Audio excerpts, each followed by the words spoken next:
Cancer एक ऐसा सब विषय है कि जब भी हम इसकी बातचीत करने लगते हैं तो ये कहीं ना कहीं मन में एक भय पैदा करता है, परंतु अब भय से काफ़ी मुक्ति मिली है।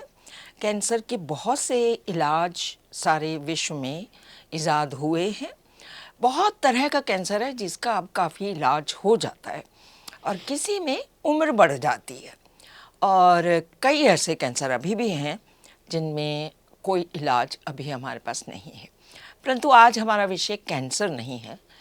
कैंसर के ऊपर ये बातचीत हम करना चाह रहे हैं कि विश्व में कैंसर के ऊपर रिसर्च, WHO की एक संगठन है जो उसके अधीन काम करता है, international agency for research on cancer.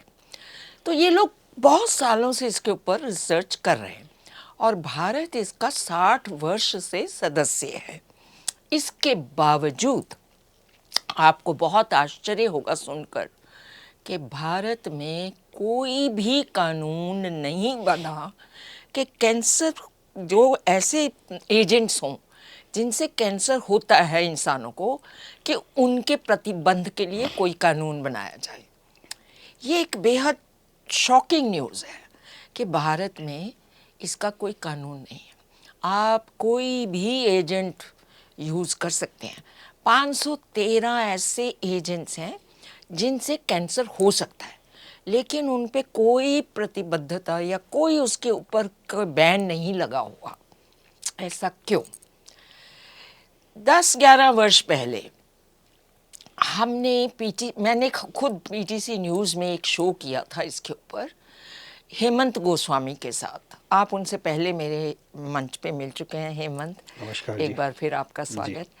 तो हेमंत ने ये 11 वर्ष पहले मेरे साथ शो किया था, जब इसने कोर्ट में, आपको मालूम ही है कि ये सोशल एक्टिविस्ट हैं, तो इन्होंने कोर्ट में एक PIL डाली थी, Punjab and Haryana high court में, कि ये 513 जो एजेंट्स हैं इनके ऊपर कानून बनना चाहिए और इनके ऊपर एक रोक लगनी चाहिए।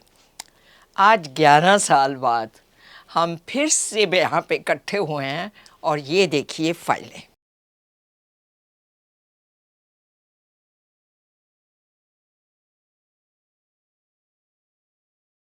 ये जो फाइलें आपको हमने अभी दिखाई, ये इस कोर्ट की कार्रवाई की फाइलें हैं। अभी भी इस पे कोई हमारे पास कोर्ट का निर्णय नहीं आया है। यहाँ से पता चलता है कि हमारी सरकारें कितनी सचेत हैं।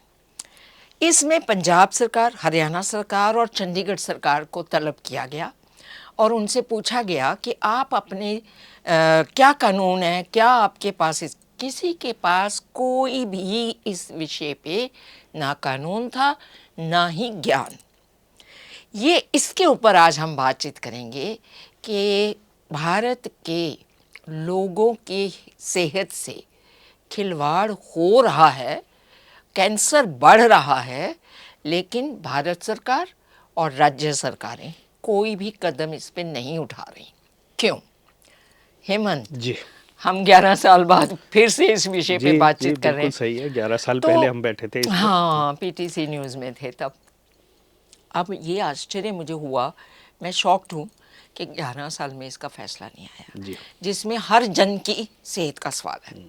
तो जो कैंसर हैं, किन किन मुख्यतः कारण क्या क्या होते हैं कैंसर के? जी, बैकग्राउंड बताऊं, 11 साल पहले तो हमने रिट फाइल की थी, पर तकरीबन उससे 5-7 साल पहले से इस पे मैं काम कर रहा था। तो तकरीबन आप कह सकते हो रफली 20 साल के करीब हो गए हैं। हाँ। ये इस मुद्दे को लेके सरकारों के पास जाते हुए, पब्लिक प्लेटफॉर्म पे चर्चा करते हुए, कोर्ट में गए हुए 11 साल हो गए हैं। जी। तो अब लोग सोचते हैं कि कोर्ट में कैंसर को लेके कोई क्या जाएगा, कैंसर की रोकथाम कैसे हो सकती है, कैंसर तो ईश्वर की बीमारी है, हो गई तो क्या हो सकता है, कोई इलाज वैसे ही नहीं, कोई इलाज नहीं है। तो सबसे पहले आपको बताऊं, जिसकी आपने बात की, बहुत सारे ऐसे कारक हैं जिनसे कैंसर होता है। तो यदि आप कारकों की रोकथाम कर दें तो कैंसर नहीं होगा। प्रिवेंटिव तो होगा जी, कम से कम 10,000 केस की जगह 1,000 होंगे। जी, 50% के करीब जो कैंसर है उसको हम रोक सकते हैं। जैसे आज की डेट में जो हिंदुस्तान की फिगर है उसमें 14 लाख के करीब कैंसर पेशेंट जो है हर साल नए आते हैं और 12 लाख के करीब मृत्यु होती है। तो 14 लाख के करीब जो नए कैंसर केसेस आते हैं उनको हम आधा कर सकते हैं, कम से कम 50 से 60% पे हम आ सकते हैं, 30 से 50% के बीच में हम कम कर सकते हैं यदि इन कैंसर कारकों को हम रोक दें। तो जो ये हाँ, तो ये कार्सिनोजेनिक एजेंट कहते हैं, कार्सिनोजेनिक जिनसे कैंसर होता है। तो और ये म्यूटाजेनिक होते हैं, मतलब हमारे जो शरीर के अंदर जो हमारे जो सेल्स हैं उसमें म्यूटेशन करते हैं जिससे कैंसर बनता है।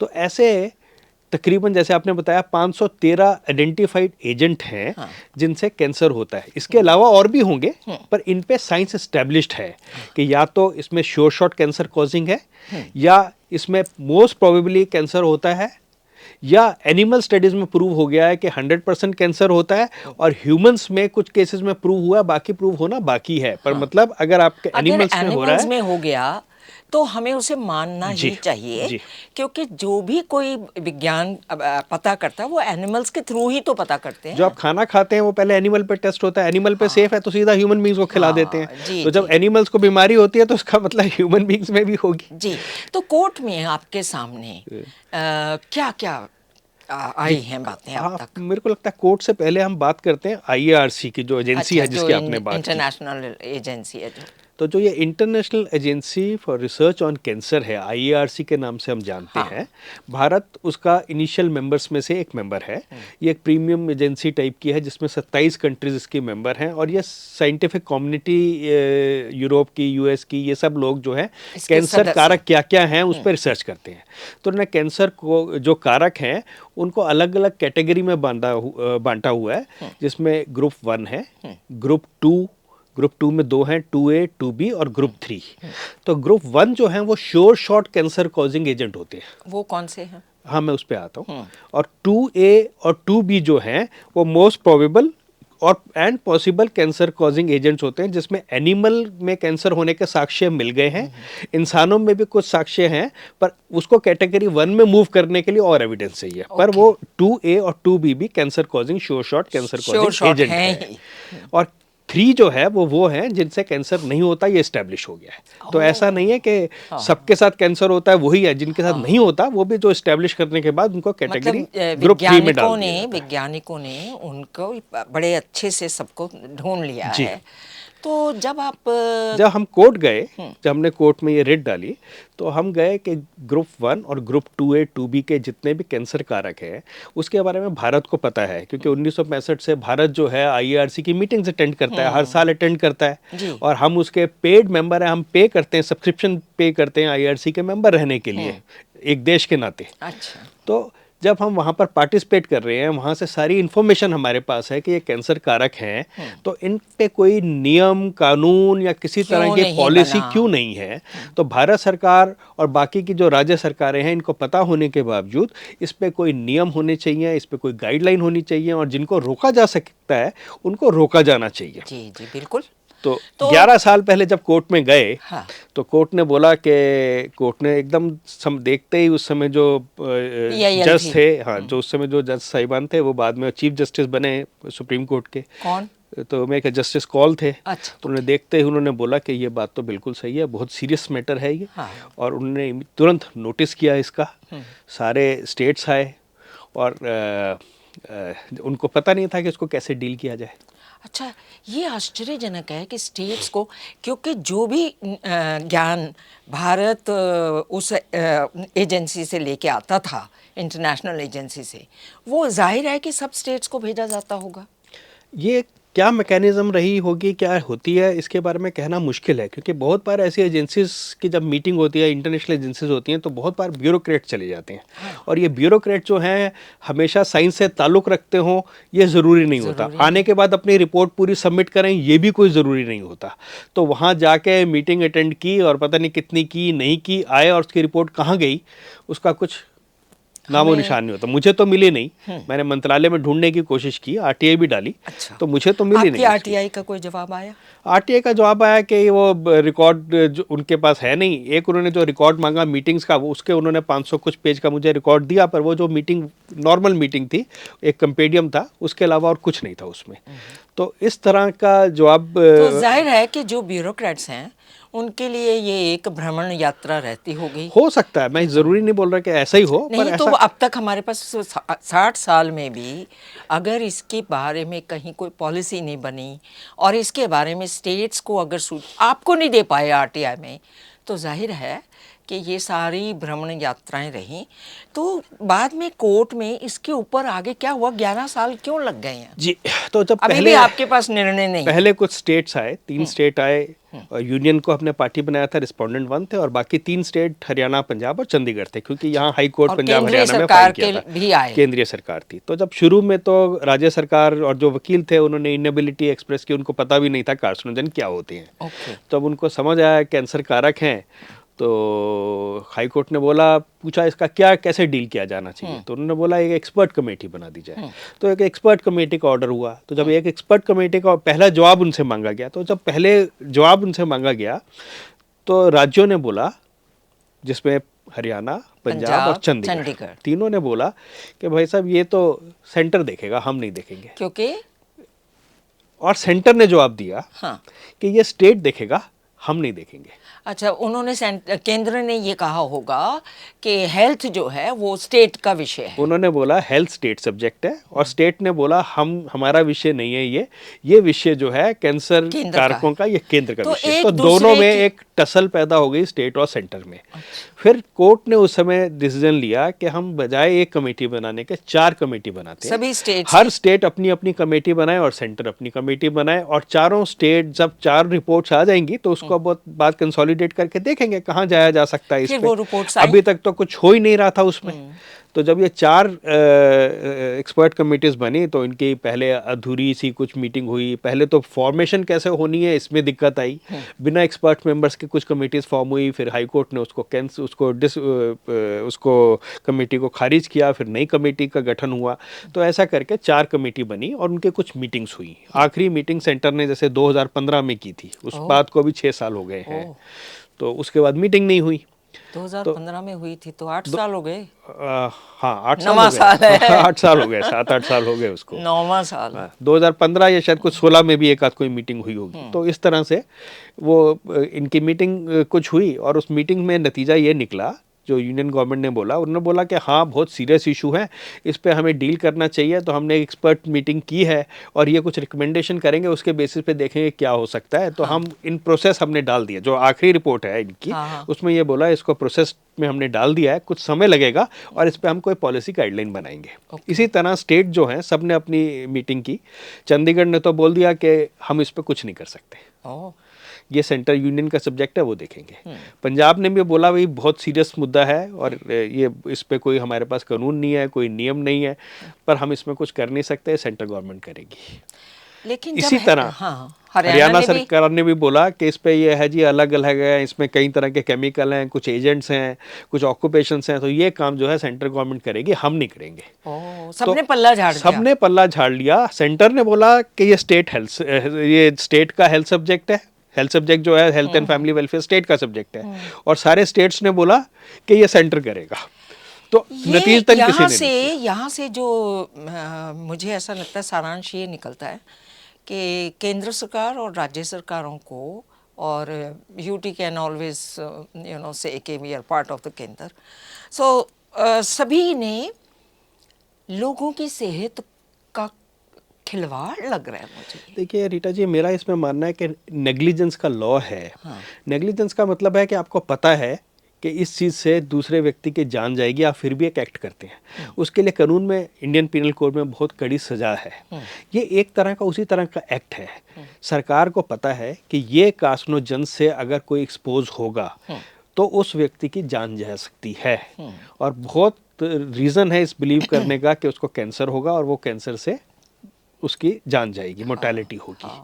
उसके बावजूद भी सरकारें, तथ्य भी तो हैं। हाँ, 14 लाख में से 12 लाख लोग मर रहे हैं जी। तो ये तथ्य है हमारे पास। अगर उसके बाद भी सरकार कुछ नहीं करती तो इसको क्रिमिनल निगलेक्ट में मानता हूँ। और ये जो दोषी है इसमें ब्यूरोक्रेसी बहुत ज़्यादा दोषी है। उसका कारण ये है क्योंकि डिसीजन मेकर जो हैं वो ब्यूरोक्रेट्स हैं। अगर नीचे हेल्थ सिस्टम में डायरेक्टर हेल्थ कुछ करना भी जाए, पहले तो टेन्योर छोटा होता है डायरेक्टर हेल्थ का, 2-3 साल का उसका टेन्योर होता है। जब तक वो सीनियोरिटी लेवल उस पर पहुँचता है उसका रिटायर होने को आ जाता है और वो ऊपर जाती है फाइल हेल्थ सेक्रेटरी के पास। हेल्थ सेक्रेटरी का ये प्रायोरिटी का विषय नहीं होता। पोस्टिंग, अपॉइंटमेंट, छुट्टियाँ और बाकी सब चीज़ें, दुनिया भर की और चीज़ें, उसकी परचेज और टेंडर और ये सब कुछ उनकी प्रायोरिटी रहती है। तो कैंसर जैसे विषय पे और कार्सिनोजेंस को पे रेगुलेट करने के लिए या पॉलिसी बनाने के लिए, गाइडलाइन बनाने के लिए या लेजिस्लेशन रिकमेंड करने के लिए उनके पास कोई समय ही नहीं रहता और किसी के टेंशन नहीं है। ये तो हम सोच रहे हैं पॉलिटिशियन जो हैं तो इनको जो भी हेल्थ सेक्रेटरीज रहे हैं 1960 से अब तक भारत के, और पंजाब और हरियाणा सरकारों के, इन सबको कोर्ट में लाना पड़ेगा जी। इनके लिए ये प्रायोरिटी नहीं है, इनके लिए इशू नहीं है। इनके पास बहुत सारे इश्यूज हैं। पहली बात तो समझ नहीं आती, क्योंकि मैं अब एक पंजाब के हेल्थ सेक्रेटरी थे, इसी दौरान मेरे को वहाँ भेजा गया। वो इकोनॉमिक्स में उन्होंने अपनी मास्टर्स की हुई थी, उसके बाद हेल्थ सेक्रेटरी बने हुए थे। उनको समझाने की कोशिश की कार्सिनोजन क्या होता है। उन्होंने कहा हाँ मुझे पता है, पर इससे तो अमेरिका और यूरोप में कैंसर होता है। तो मैंने कहा क्या हिंदुस्तान में नहीं होगा? उन्होंने कहा नहीं, हिंदुस्तान के लिए किसी और तरह से होता होगा, ऐसे नहीं होगा। तो क्योंकि वो आर्ट्स वाले थे, पूरी जिंदगी आर्ट्स पढ़ के वहाँ सेक्रेटरी की पोजीशन में पहुंचे, उनको साइंस ही नहीं समझ आ रही है। तो पॉलिसी कौन बनाएगा, इसको लेजिस्लेट कौन करेगा? इस पूरी फील्ड ऑफ कार्सिनोजेंस में एक लेजिस्लेटिव वैक्यूम है, एक पॉलिसी वैक्यूम है। ना कोई गाइडलाइंस हैं, ना कोई डायरेक्टिव्स हैं, ना कोई लॉ है, किसी तरह का कोई लेजिस्लेशन नहीं है। ये अनकंट्रोल्ड फील्ड है। और इसी चीज़ पे, कार्सिनोजेंस पे, यूएस में बड़े डिटेल्ड लॉ है, यूरोप में लॉ है, ऑस्ट्रेलिया में लॉ है, इवन न्यूजीलैंड जैसी कंट्री में, छोटी सी कंट्री में भी लॉ है। दुनिया के कम से कम 27-28 देशों में डिटेल्ड लॉज हैं कार्सिनोजेंस को रेगुलेट तो करने ये के कम लिए। से कम उन्हीं को ही फॉलो कर लेते हैं। एग्जाम्पल बताता हूँ, यहाँ कैलिफोर्निया का वाटर डायरेक्टिव है, उसके वाटर की क्वालिटी 200 से ऊपर कार्सिनोजेंस के लिए चेक होता है पब्लिक को सप्लाई होने से पहले। 200 से ज़्यादा कैंसर कारक के लिए चेक किया जाता है कि इनसे कैंसर के ये एजेंट्स तो नहीं है इसमें। हमारे यहाँ यही नहीं पता कि कार्सिनोजन क्या होते हैं। हाँ, तो मैं अपने दर्शकों के लिए एक बात कहना चाहूँगी कि बहुत सी इंडस्ट्री में प्रोडक्ट्स होती हैं जो आपके घर में आती हैं किसी न किसी रूप में। उनमें भी ये कारक हो सकते हैं, कैंसर कारक हो सकते हैं, खाने की चीज़ों में हो सकते हैं, और कई बार आपको कोई इन्फेक्शन हो जाती है कहीं से और वो इन्फेक्शन काफ़ी बढ़ जाती है, तो उस इन्फेक्शन में भी ये कारक होते हैं जो आपको कैंसर कर सकते हैं। उसके अलावा आपके पानी में हो सकते हैं, वातावरण में हो सकते हैं। जैसे आम तौर पे आप कहते सुनेंगे कि मुझे वायरल हो गया। कई बार कई वायरस ही ऐसे होते हैं कि उनसे भी आपको, वायरस मतलब वातावरण से भी आपको कैंसर के कुछ कारक आपके शरीर में जा सकते हैं। तो ये जो कारक हैं इनकी परखना, जो कि 515 ऑलरेडी परखे हुए पूरे विश्व में वैज्ञानिकों ने परखे हुए हैं, उनको भी हटाने की चेष्टा भारत सरकार ने नहीं की, किसी राज्य सरकार ने नहीं की। हम आम जनता हमारी इन बातों से वाकिफ़ नहीं है कि हमारे देश में क्या, हमें वोटर को क्या इस बात के लिए कोई महत्व दिया जाता है? 14 लाख जैसे हेमंत बता रहे हैं लोगों को, ये फिगर्स हैं पूरे काउंट हो रहे हुए कि जिनको कैंसर से होता है, इनमें से 12 लाख हर साल लोग मरते हैं। तो ये बहुत एक गंभीर विषय है। लेकिन मुझे ऐसा लगता है कि सरकारों का अगर चुप बैठी हैं और किसी के सिर पे जूं नहीं रेंगी है, तो जनता को इसके बारे में उठना पड़ेगा और इसको हर मंच पे उठाना पड़ेगा। तो आपके पास ये कब तक सरकार, ये निर्णय कब तक आने का? जी, अब इस केस का नतीजा तो कब तक आएगा ये कहना मुश्किल है। पर जब हमने इसको फाइल किया था तो इसमें डिटेल्ड जो आप कैटेगरीज बता रहे थे दर्शकों को, तो उसका मैं थोड़ा स्पष्ट कर दूं लोगों को ताकि पता चल जाए। इसको आप 6 या 7 कैटेगरी में अलग अलग बांट सकते हैं। एक तो नेचुरली अकरिंग एजेंट्स हैं, कुछ रेज हैं, कुछ हैं जिनसे कैंसर हो सकता है, वो भी एजेंट्स की कार्सिनोजेनिक एजेंट की क्लासिफिकेशन में आते हैं। इस तरह कुछ फूड प्रोडक्ट्स हैं और वो कार्सिनोजेंस की कैटेगरी में आते हैं। देन अल्फा टॉक्सिन्स हैं जो फूड पे फंगस वगैरह होती हैं, जब आप स्टोर करते हैं, गोदामों में स्टोर करते हैं तो उस पे फंगस जो लग जाती है उससे भी कैंसर हो सकता है, उसको प्रिवेंट करना भी ज़रूरी होता है। फिर एक कैटेगरी आ गई केमिकल्स की, जिनके एक्सपोजर से आपको कैंसर हो सकता है, तो एक कैटेगरी उन सब केमिकल्स की किसी आ भी गई। इंडस्ट्रियल फिर प्रोडक्ट से। एक कैटेगरी आ गई कुछ मेडिसिन्स की, जिनसे आपको कैंसर हो सकता है, जो हम कंज्यूम करते हैं मेडिसिन्स। Really? उस पे जी कौन सी मेडिसिन? कुछ ऐसी कैंसर की भी मेडिसिन है अच्छा, जो कैंसर की नहीं, कुछ medicines। और मेडिसिन भी, जैसे एक कैंसर के साइट के लिए आपने खाया तो उससे दूसरी साइट का कैंसर हो सकता है, ऐसी भी संभावना होती है। तो उसके लिए भी ये आईआरसी के लिस्ट में वो दिया हुआ है। कुछ कंट्रीज में बैंड है, जहाँ कोई सब्सिट्यूट नहीं है, वहाँ अभी भी दिया जाता है इस तरह की मेडिसिन।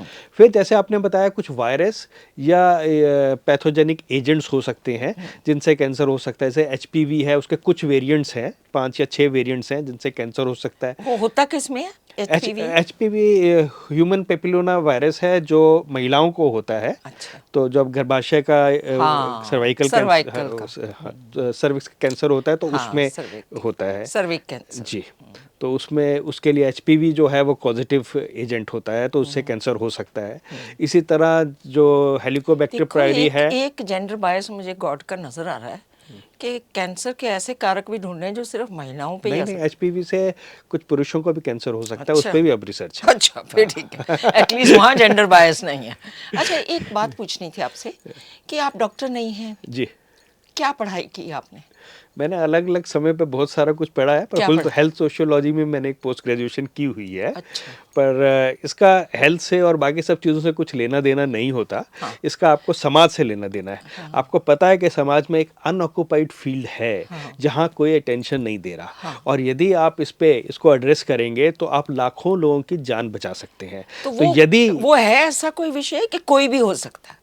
समझा नहीं कैसे? कि आपने कहा ना कि अनआइडेंटिफाइड कोई विषय है, कि वो कैसे unidentified? Unoccupied field of legislation है ये। अच्छा, जैसे मैंने लेजिस्लेशन जिसके कानून नहीं है। अनऑक्युपाइड फील्ड ऑफ लेजिस्लेशन है, अनऑक्युपाइड फील्ड ऑफ पॉलिसी है ये। हाँ। जिस पे कोई ध्यान नहीं दे रहा, अच्छा। जिस पे कोई इसकी तरफ देख नहीं रहा। पर अच्छा। यदि इस पे काम किया जाए, हाँ। और इसमें मैं अपना लाइफ्स वर्क मानूंगा कि अगर हाँ। इसमें कुछ अच्छे रिजल्ट निकल जाते हैं, पॉलिसी रेगुलेशन बन जाते हैं, गाइडलाइंस बन जाती है, तो क्या है, हम लाखों लोगों की जान बचा सकते हैं सिर्फ एक छोटे से पॉलिसी इनिशिएटिव से। वाह वाह। तो ये मैं अपने दर्शकों को बताना चाहती हूँ कि देखिए, इन्होंने कोई ऐसी पढ़ाई तो नहीं की है, मैं कोई डॉक्टर या एमबीबीएस नहीं हूँ। ना ये डॉक्टर हैं, ना ये डॉक्टर मतलब मेडिकल के डॉक्टर नहीं हैं, फिर भी इतना ज्ञान इकट्ठा करना कोई आसान काम नहीं है। और ये कमिटेड सोशल एक्टिविस्ट हैं। शायद इसकी जो इनकी एक भावना है कि ये समाज को समर्पित हैं, ये उसी में इतनी मेहनत करते हैं जहाँ पे कोई सैलरी भी नहीं मिलती है। सैलरी मिलती है? नहीं जी, कोई सैलरी नहीं है, कोई ग्रांट नहीं है ना। मैं गवर्नमेंट से हम कोई ग्रांट लेते हैं, ना किसी और एजेंसी से ग्रांट लेते हैं। कोई ग्रांट नहीं, कोई कुछ नहीं। तो अपनी इच्छा से और अपनी मोटिवेशन से ही काम करते हैं। वाह वाह वाह। आपको आपकी ये जो इससे कार्सिनोजेंस की जो हम सूची की बात कर रहे हैं, उसमें कुछ और कारक हैं जो सब कंज्यूम करते हैं बहुत सारे लोग। हाँ। जिसमें तंबाकू, वो भी ग्रुप 1 कार्सिनोजन में आता है, जिससे श्योर शॉट कैंसर होता है। हाँ। अल्कोहल, हाँ। शराब, ग्रुप 1 कार्सिनोजन में आती है, जिससे श्योर शॉट कैंसर होने की संभावना रहती है, जो हमारे सेल्स को म्यूटेट करती है। तो इसी तरह तो शराब पे और सिगरेट पे दोनों ग्रुप 1 कार्सिनोजन में नहीं, उसमें कोई कानून नहीं है? उसको रिस्ट्रिक्ट करने के कोई कानून नहीं है। सिगरेट जो है, अब आपको पता है पब्लिक स्मोकिंग आप नहीं कर सकते, पर फिर भी आप लीगल प्रोडक्ट है, वो लोग कंज्यूम करते हैं उसको। लीगल प्रोडक्ट है। लीगल प्रोडक्ट का मतलब आप उसको खरीदें और उसको बेचें और सरकार उस पर टैक्स लेगी, अगर कल को डिस्पाइट द फैक्ट कि उससे कैंसर होता है। ये तो सारे, पहले मुझे लगा था कि सिर्फ विदेशों में ही है कि लोगों की सेहत को नष्ट करके पैसा कमाया जाता है जी। लेकिन अभी ऐसा है कि अगर भारत में भी इसके ऊपर कोई कानून अब मैं नहीं, जी जी तो इसका मतलब है कि आम जनता की सेहत के ऊपर पैसा बनाती है सरकार, क्योंकि रेवेन्यू उनको मिलता है। इसमें बहुत बड़े बड़े कॉर्पोरेट्स इन्वॉल्व हैं, तो कई बार कोई रेगुलेट करने की कोशिश करती हैं सरकारें, तो इन्फ्लुएंस करते हैं, फिर सरकारों का टेन्योर छोटा होता है, पॉपुलर वोट से जीतती हैं, तो कुछ डेमोक्रेसी की खामियां भी हैं। पर जो आपने प्रोडक्ट बोले, खाली ये मत सोचिए कि सिगरेट शराब है। आपने जैसे बताया 513 के करीब आज की डेट में आइडेंटिफाइड ग्रुप 1 और ग्रुप 2 के कार्सिनोजेंस हैं। जब हमने रिट फाइल की थी तो ये 480 के करीब थे। अच्छा। तो अब उसके दौरान जो रिसर्च होके और ऐड हो गए हैं, तो वो अब 550 के करीब पहुंचने वाले हैं। ओके ओके, मतलब रिसर्च अपना काम कर रही है लेकिन सरकारें नहीं कर रही। एक और चीज़ बताऊं, इसमें बहुत सारी चीज़ें हैं जो आपको जान के हैरानगी होगी। जैसे मिनरल ऑयल्स हैं, तो मिनरल ऑयल जो हैं, अगर वो ठीक से डिस्टिल ना किए गए हों, ठीक से निकाले ना गए हों और कच्चे हों, तो उनसे भी कैंसर हो सकता है। वो भी ग्रुप 2 में आते हैं मिनरल ऑयल्स। और मिनरल ऑयल जो है, मिनरल ऑयल को ऐसा मत समझिए आप उसको इस्तेमाल नहीं करते। जितनी भी आप क्रीम यूज़ कर रहे हैं, बहुत सी आयुर्वेदिक फॉर्मुलेशंस भी यूज़ करते हैं, जितनी ऑइंटमेंट्स यूज़ करते हैं, कभी उठा के देखिए इंग्रेडिएंट क्या है उसका। इंग्रेडिएंट आप इवन ये जो बेबी ऑयल वगैरह यूज, उस पर लिखा होता है मिनरल ऑयल। मिनरल ऑयल का मतलब है पेट्रोलियम प्रोडक्ट है वो। और वो जैसे ही पेट्रोलियम प्रोडक्ट अगर वो पूरी तरह से पकाया गया नहीं है और पूरी तरह से प्योरीफाइड नहीं है, तो वो भी कैंसर कारक हो सकता है। उसका पूरी तरह से ठीक है कि नहीं है, इस पे कोई कानून नहीं है। तो आपको जो क्रीम बेस आपकी क्रीम में आ रहा है वो क्या है आपको पता नहीं है। जो ऑयल के अंदर जो मिनरल ऑयल बेस है उस पर कोई रेगुलेशन नहीं है, और वो कैंसर का एक कारण बन सकता है। ऐसे ही बहुत कुछ कपड़े आप पहनते हैं, सिंथेटिक कपड़े पहनते हैं, तो वो सिंथेटिक कपड़े जो हैं वो लगातार किसी तरह एक एलर्जी, कुछ में केमिकल कोटिंग्स होती हैं, एलर्जी करते रहते हैं, अनकंफर्टेबल करते रहते हैं, वो भी कैंसर कारक हो सकते हैं। और उनको भी रेगुलेट करने की ज़रूरत होती है। तो हमारे देश में उस पर भी कोई कानून नहीं है। फिर एस्बेस्टोस की चादर आज भी हम इस्तेमाल करते हैं, छतों पर डली हुई है, वो एक कैंसर कारक है। उसको बंद करने की ज़रूरत है। उसको वो अभी भी इंडिया में बहुत सारी जगह लीगल है, और पुराने जो हैं बहुत सारी वो भी चल रही हैं। उन सबको हटाना और उन सबको कंट्रोल करना भी जरूरी है। हटाने के अलावा उनको डिस्पोज करने का भी सोचना होगा। तो बहुत लंबी यात्रा है जो अभी नहीं हुई जी। तो आपसे मैं पूछ रही थी कि कोर्ट में इतनी देरी क्यों लग रही है? क्योंकि ये सरकारों के जवाब चाहिए थे, और ये कमेटियों में जो कुछ नहीं हुआ, ये क्या ये कारण है? देखिए, जिम्मेवारी तो सबकी है। सरकार की पहली जिम्मेवारी है, क्योंकि सरकार ने जब आईआरसी में पार्टिसिपेट करना शुरू किया तो मतलब नॉलेज 1965 से आ गई। जब 1965, आप बोल लीजिए 10 साल और आगे निकाल लीजिए, 1975 कह दीजिए, तब से नॉलेज आ गई सरकार के पास कि कैंसर कारक एग्जिस्ट करते हैं।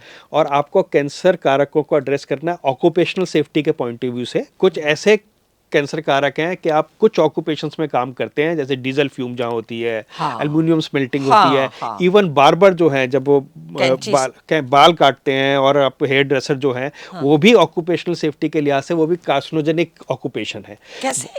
वो आईआरसी ने लिस्टेड है, वो उसमें उसके मोनोग्राफ है, हजार जो नाई हैं जी, उनको अफेक्ट करता है वो? जी, उनको अफेक्ट करता है, जो आपके हेयर सैलून्स है। तो उनके लिए भी एक सेफ्टी नॉर्म बनाना, ऑक्यूपेशनल सेफ्टी में क्या ध्यान रखना है। जब आप एल्युमिनियम स्मेल्टिंग में काम करते हैं या एल्युमिनियम फाउंड्रीज में काम करते हो, वहाँ किस तरह के नॉर्म होने चाहिए कैंसर से प्रिवेंट करने के लिए। डीजल फ्यूम से आप एक्सपोज होते हैं तो आपके लिए क्या नॉर्म होने चाहिए। ये सब ऑक्यूपेशनल सेफ्टी के नॉर्म भी बनने अभी ड्यू हैं, जिसकी तरफ सरकारों ने ध्यान नहीं दिया। तो जब आईआरसी के मेंबर हैं और आपका नॉलेज आ गई, तो ये आपकी नेग्लिजेंस है कि आप को एक्ट करना चाहिए था, आपने नहीं किया, and you have failed to act for the last 50 और 60 ईयर्स। आपने कुछ नहीं किया। इसी तरह स्टेट जो हैं, सारे स्टेट इंटरनेशनल कॉन्फ्रेंसेस में इनके डॉक्टर्स, सेक्रेटरीज, ये सब लोग पार्टिसिपेट करते हैं। जब पार्टिसिपेट करते हैं तो वहाँ से कुछ सुनते ही होंगे ना, कुछ लेके आते हैं ना वहाँ से नॉलेज। अपने मेडिकल स्कूल में भी पढ़ते हैं, उनको पता है। तो उन्होंने they have also failed to address this issue despite the fact कि पूरी दुनिया में इस पे कानून है। हमारे पास इसको रेगुलेट करने का कोई कानून नहीं है।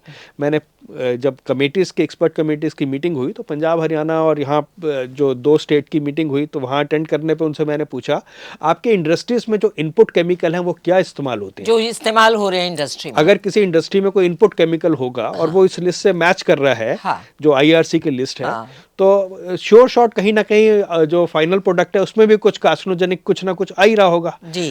तो मुझे हैरानगी हुई। इंडस्ट्री ने बोला कि हम इसको रेगुलेट नहीं करते, यूनियन के लेवल पे भी इसको रेगुलेट नहीं करते, ना इनके पास कोई लिस्ट है कि इंडस्ट्रीज में इनपुट केमिकल क्या यूज हो रहे हैं, तो ना इनके पास कोई सूची है, ना इनको कुछ ये पता है कि इनपुट केमिकल क्या यूज हो रहे हैं। तो जब सरकारों को यही नहीं पता कि इंडस्ट्री में क्या जा रहा है और क्या उसमें से निकल रहा है, कोई किसी तरह के फूड सेफ्टी स्टैंडर्ड की टेस्टिंग नहीं है, तो जितने भी फाइनल हम प्रोडक्ट की भी कोई टेस्टिंग नहीं है। टेस्टिंग नहीं तो आपके पास जो आया, जो उन्होंने डिक्लेयर किया, आप उसी के हिसाब से आप जा रहे हैं। आपके पास टेस्टिंग लैब्स की कमी है जो कार्सिनोजेंस को टेस्ट कर सके, ना आपके पास कोई उसके फॉर्मेट्स है। एज अ रिजल्ट हम क्या खा रहे हैं, क्या पहन रहे हैं, वातावरण में क्या जा रहा है, उस पर कोई नियम नहीं है। तो इंडस्ट्री के लिए ग्रीन फील्ड है, जो मर्जी करो इसमें। तो बहुत भयावह लग रहा है, बहुत डर लग रहा है ये सब सुन के। तो आपसे एक बात जानना चाहती हूँ कि जो हमारी रसोई में चीज़ें यूज़ होती हैं, अगर वो इंडस्ट्री से बन के आ रही हैं तो उनमें भी हो सकता है सब कुछ? जी बिल्कुल, कुछ चीज़ों में कुछ केमिकल्स हो सकते हैं, क्योंकि बहुत सारी चीज़ें जो हम आज घर में खाते हैं वो केमिकल प्रोसेस से निकल के आती है। कई बार उसमें डायरेक्ट केमिकल नहीं डलेंगे, पर उसमें जो प्रोसेस के अंदर जो केमिकल डलेंगे, जैसे पेट्रोलियम वाला, बहुत सारी चीज़ें हैं जिसका असर जो है आपको वो कैंसर कारक के रूप में आपके शरीर के अंदर एंटर करेगा। और ऐसा नहीं है कि आपने आज खाया तो आज ही हो गया। ये प्रोसेस ऐसा है जिसमें कुछ समय लगता है, तो आपको पता भी नहीं चलेगा किस चीज़ से ये कैंसर आया, निकल के आया। ये प्रोसेस हो सकता है 10 साल लंबा प्रोसेस हो। तो जब तक कैंसर मैनिफेस्ट होगा तब तक आप भूल भी जाएंगे कि आपका ये एक्सपोजर कहाँ कहाँ हुआ। और ज़रूरी नहीं अगर एक ही म्यूटेजन से हुआ हो सकता है मल्टीपल म्यूटेजन से, जो म्यूटेशन करते हैं बॉडी में, उनसे जो कैंसर कारक हैं, जो कार्सिनोजेंस हैं, मल्टीपल कार्सिनोजेंस के एक्सपोजर से आपको वो असर ज़्यादा हो गया, या उसका एक जो आपकी बॉडी पे इफेक्ट पड़ना था वो ज़्यादा पड़ गया। कैंसर डिटेक्ट होता है, पता चलता है कि किसी को ब्रेस्ट कैंसर है, किसी को ब्लड कैंसर है, तब क्या ये डॉक्टर्स ये पता कर पाते हैं कि ये डेवलप कहाँ से हुआ होगा? ये पता करना असंभव है कि ये किस वजह से हुआ। हाँ, ब्रॉडली हम कह सकते हैं कि अब जैसे IRC को रिवर्स में अगर आप देखें, ये एजेंट ये कैंसर करता है, ऐसा हमें पता है। पर जब कैंसर हो जाए किसी व्यक्ति को तो उसको किस चीज़ से हुआ ये रिवर्स में ट्रेस करना बहुत मुश्किल है। इसलिए इन कंपनीज की लायबिलिटी नहीं बनती, क्योंकि ये प्रूव करना मुश्किल हो जाएगा कि किसी को यदि ब्लैडर कैंसर हुआ तो ब्लैडर कैंसर ये खाने से हुआ या ईसोफेगस कैंसर हुआ तो इस वजह से हुआ, वो बैकवर्ड ट्रेस करना मुश्किल होता है। तो इसलिए इनकी लायबिलिटी नहीं बनती। जैसे लॉज विश्व में बन गए हैं, 27 लोग WHO की इस IRC के मेंबर कंट्रीज हैं, इंडियन एजेंसी फॉर रिसर्च के सदस्य हैं, तो उन 27 देशों में कानून बन गए हैं। तो वो कानून इनको शुरू में ही रोक देते हैं कि आप ये प्रोसेस नहीं करोगे, आप ये वाले कारक जो हैं इनको इस्तेमाल नहीं करोगे, तो उतनी सेहत का प्रिवेंशन, बचाव, वो वहाँ हो गया। तो कम से कम अगर हम ये पता नहीं कर सकते कि किसी को कैंसर क्यों हुआ, तो हम ये तो कर सकते हैं कि वो चीज़ें डालें ही ना। तो इतने गंभीर विषय पे सरकारें चुप हैं, तो आशा कर सकते हैं कि Punjab and Haryana high court आपको जल्दी ये देखिए, मैं फैसला। उम्मीद तो सबसे करता हूँ, मैं सरकार से भी उम्मीद करता हूँ कि सरकार जल्दी इस पर निर्णय लेगी, कुछ ना कुछ कानून बनाएगी, कुछ गाइडलाइन पॉलिसी बनाएंगी और कंक्रीट बनाएगी ताकि इसकी रोकथाम हो सके। राज्य सरकार अगर केंद्र नहीं कर रही तो राज्य सरकार अपने लेवल पे कर सकती है, राज्य का अधिकार है। हेल्थ और फैमिली वेलफेयर जो है राज्य का सब्जेक्ट मैटर है। फैमिली वेलफेयर में आता है, हेल्थ में कि आता आप है, प्रिवेंट कर दो, हेल्थ में आता है। हेल्थ में भी अगर आएगा। देखिए, कॉन्स्टिट्यूशन के प्रोविजन बड़े क्लियर हैं। आर्टिकल 246 सब्जेक्ट को डिवाइड करता है। हाँ। तो 7 शेड्यूल में जो स्टेट और यूनियन के जो सब्जेक्ट डिस्ट्रीब्यूट होते हैं उसमें ये क्लियर है कि यदि कोई स्टेट कानून बनाएगा और वो सेंटर के साथ कन्फ्लिक्ट में नहीं है तो वो एग्जिस्ट करेगा, क्योंकि सेंटर का कोई कानून ही नहीं है। तो इसलिए अगर स्टेट भी अपना कानून बना सकता है। जो पल्ला झाड़ा वो बहुत शॉकिंग है कि हेल्थ सेक्रेटरीज सभी सरकारों के इन कमेटीज़ में थे, इसके बावजूद उन्होंने पल्ला झाड़ा है। तो ये भी एक अच्छा, किसी चीफ मिनिस्टर को कैसे पता चलेगा कि मेरे हेल्थ सेक्रेटरी ने ये कितना ज़रूरी पॉलिटिशियंस की कदम अपनी लिमिटेशंस है। पॉलिटिशियंस के साथ भी वही समस्या है जो हेल्थ सेक्रेटरीज के साथ समस्या है। पहली बात तो कि जब तक कोई शोर नहीं मचाता या जनता की आवाज़ नहीं होती तो वो पॉलिटिकल वोट में कन्वर्ट नहीं होता, तो पॉलिटिशियंस का इशू नहीं बनता। क्योंकि लोगों को पता ही नहीं है कि कैंसर कारक है जिससे कैंसर होता है, तो इसलिए पब्लिक ओपिनियन नहीं है। इस पर पब्लिक ओपिनियन ना होने से सरकार पे वो दबाव नहीं है पॉलिटिशियंस पे कि इस पर कानून बने। दूसरा चीज़ क्या है कि जो कैंसर कारक को रोकना किसी के भी इंटरेस्ट में, मतलब किसी का फोकस एरिया नहीं है। रीज़न बीइंग अर्ली डिटेक्शन जो है कैंसर की, उसके पीछे एक इंडस्ट्री है, पूरी एक इंडस्ट्री है जो अर्ली डिटेक्शन में इंटरेस्ट रखती है, उसका इकोनॉमिक मॉडल उससे चलता है। अर्ली क्योर, अर्ली ट्रीटमेंट जो शुरू करना, उसमें भी एक इंडस्ट्री और कुछ लोगों का इंटरेस्ट है, तो वो उस पर काम करते हैं। तो उनका पूरा इकोनॉमी, उनका पूरा मॉडल उससे चलता है, पूरी जीविका उससे चलती है। फिर कैंसर का क्योर करने के लिए जो मेडिसन, फार्मास्यूटिकल इंडस्ट्री, पूरी दवाइयाँ, फार्मास्यूटिकल, उस पे भी इंडस्ट्रीज़ हैं और पूरा का पूरा उनको इंडस्ट्री का model billion trillion dollar industry उस पे चलती है। उसके बाद ओल्ड एज में आने के बाद गेरिटेक केयर और इन सब के लिए भी इंडस्ट्री, हॉस्पिटल, सबका इंटरेस्ट है। इन सब पे इकोनॉमिक मॉडल्स है, पर इसको फर्स्ट स्टेज पे प्रिवेंट करने पे किसी का कोई इंटरेस्ट नहीं है, कोई इकोनॉमिक मॉडल नहीं है, किसी का प्रायोरिटी एरिया नहीं है, इसलिए निगलेक्टेड है। और क्योंकि ये टेक्निकल सब्जेक्ट है तो पब्लिक को पता नहीं है, पब्लिक को ना पता होने से कोई पॉलिटिशियंस पे कोई पब्लिक प्रेशर नहीं है, और इसलिए ये अनऑक्युपाइड फील्ड है। अनऑक्युपाइड फील्ड पिछले 10-12 हेमंत, साल पहले से तो है मैं और रहेगा। आपको बहुत बहुत धन्यवाद करना चाहूँगी कि आपने ऐसे विषय पे इतनी रिसर्च करी और कोर्ट में बैठे हुए हैं और लोगों के लिए वो लड़ाई लड़ रहे हैं जो लोगों को नहीं पता। तो इसके लिए मैं सच में तहे दिल से धन्यवाद।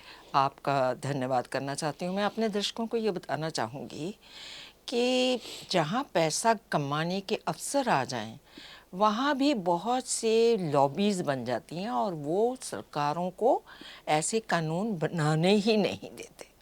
लेकिन मेरी उम्मीद है कि शायद भारत में अभी ऐसा तो नहीं हुआ कि कोई लॉबी सरकार को बनाने ही ना दे। हमारी तो सरकारें ही चुप बैठी हैं पिछले 60-65 साल से कि उन्होंने कभी भारत सरकार में कोई इस पे कानून नहीं बनाए। फिर राज्य सरकारें अज्ञानता में भी फंसी हुई हैं, कोई जिम्मेवारी भी ब्यूरोक्रेसी लेना नहीं चाहती। लेकिन जो जनता, जो दर्शक हमें देख रहे हैं, वो आज इस बात को जान लें कि कोई एक अकेला व्यक्ति आपके लिए लड़ रहा है। आपको सबको जागना चाहिए, आपको सबको इसके ऊपर आवाज़ उठानी चाहिए। मैनिफेस्टो में जब भी कभी इलेक्शन हो, आप डिमांड करें कि हमें जिन चीज़ों से जो WHO के संगठन के द्वारा ऑलरेडी एस्टेब्लिश्ड हैं कारक, कि उन पे बैन लगाया जाए, ताकि जो इंडस्ट्रीज़ में से पैसा कमा रही है उनके कोई वेस्टेड इंटरेस्ट पैदा ना हो जाए। उम्मीद है थिंक न्यूज़ का ये विषय आपको आज पसंद आया होगा और आप ज़रूर सतर्क अपने कर्तव्य के प्रति हुए होंगे। Thank you Hemant. धन्यवाद, बहुत बहुत धन्यवाद रीता जी, Thank पब्लिक के सामने ये इतना इम्पोर्टेंट मुद्दा रखने के लिए। Thank you so much. नहीं नहीं, मेरा तो कोई इतना थैंक्स वाली बात नहीं बनती है आपकी। सैल्यूटेशंस टू धन्यवाद। यू।